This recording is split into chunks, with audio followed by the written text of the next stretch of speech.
It's true, not all chemicals are bad, but toxic metals like lead and mercury are found in all of us. So are persistent toxins like PCBs and endocrine disruptors such as bisphenol A and flame retardants. We've been studying the impact of toxins on children for the past 30 years and reached the inescapable conclusion: little things matter.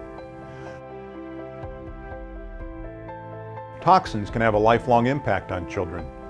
We've also discovered that extremely low levels of toxins can impact brain development. Let's take a look at the percent of children who are exposed to some of these toxins using a national study in the United States. To keep it simple, we'll use 100 children to represent all children. Mercury is found in 89% of children, primarily from eating large fish contaminated by pollution.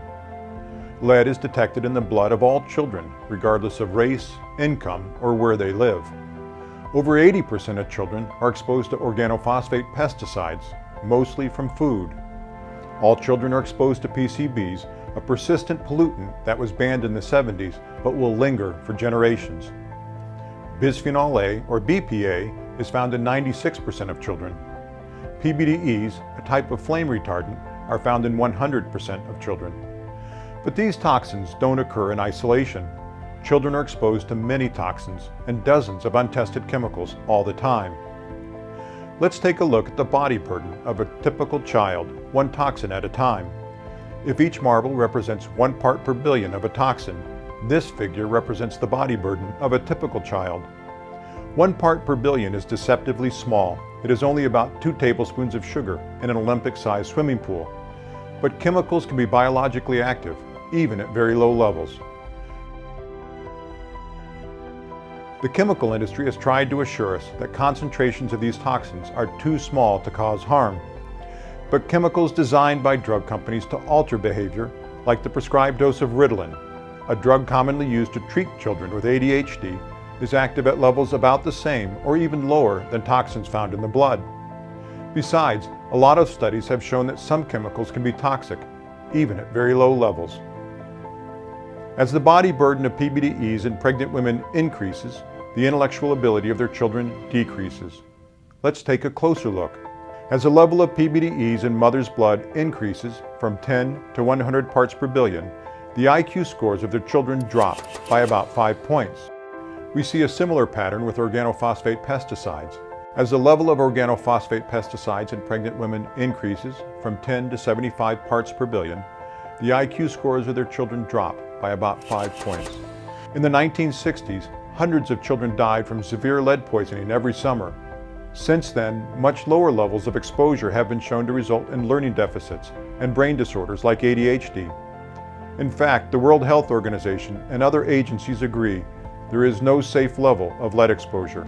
As the level of lead in children's blood increases from 0 to 100 parts per billion, IQ scores drop by about 6 points. In contrast, an increase from 100 to 200 parts per billion results in an IQ drop of 2 more points. An increase from 200 to 300 parts per billion results in an IQ drop of another point. The impact of toxins on the developing brain is permanent. Children who are more heavily exposed to toxins won't reach the same peak cognitive ability as those who have lower exposures. These studies show that there is no safe level of exposure. They also indicate that the way we regulate toxins, which assumes there is a safe level, fails to protect children.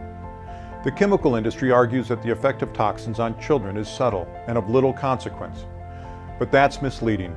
Little shifts in children's IQ scores have a big impact on the number of children who are challenged or gifted. Let's go back to our original sample of 100 children and look at a typical distribution of IQ scores. Most of us have IQ scores that fall between 85 and 115 points. Only 2.5% of children have an IQ above 130, which is considered gifted. There are about 6 million children in this group. On the other end of the distribution, another 2.5% of children have an IQ below 70, which is considered challenged. The impact of exposure to a toxin like lead causes a 5-point drop in IQ.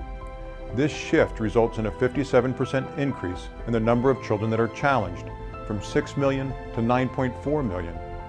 There is a corresponding decrease in the number of children that are gifted, from 6 million to 2.4 million. Little shifts matter.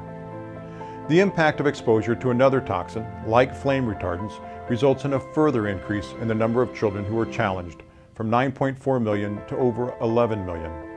There is a further decrease in the number of gifted children. Although many or even most chemicals are harmless, the cumulative impact of exposures to 3 or 4 toxins is overwhelming to imagine. In Canada and the United States, chemicals are used in consumer products and released into the environment before they are tested for toxic effects. By allowing children to be exposed to toxins or chemicals of unknown toxicity, we are unwittingly using our children as part of a massive experiment. But it doesn't have to be this way. Like the European Union, we could require industry to prove that the chemicals they use aren't toxic before they enter the market. How can we avoid exposures to toxins or chemicals of unknown toxicity? The ultimate solution is to revise how we regulate chemicals. Consider writing a letter to your government representative and urge them to require industry to test their products before they are put on the market. There are a few simple ways you can reduce your child's exposure to toxins. Eat fresh or frozen foods. If possible, choose organic. Try to avoid canned foods and steer clear of heavily processed foods. If you are pregnant or planning to become pregnant, eat fish low in mercury. Don't use pesticides in and around your home. Check your home for lead hazards, especially if it was built before 1960.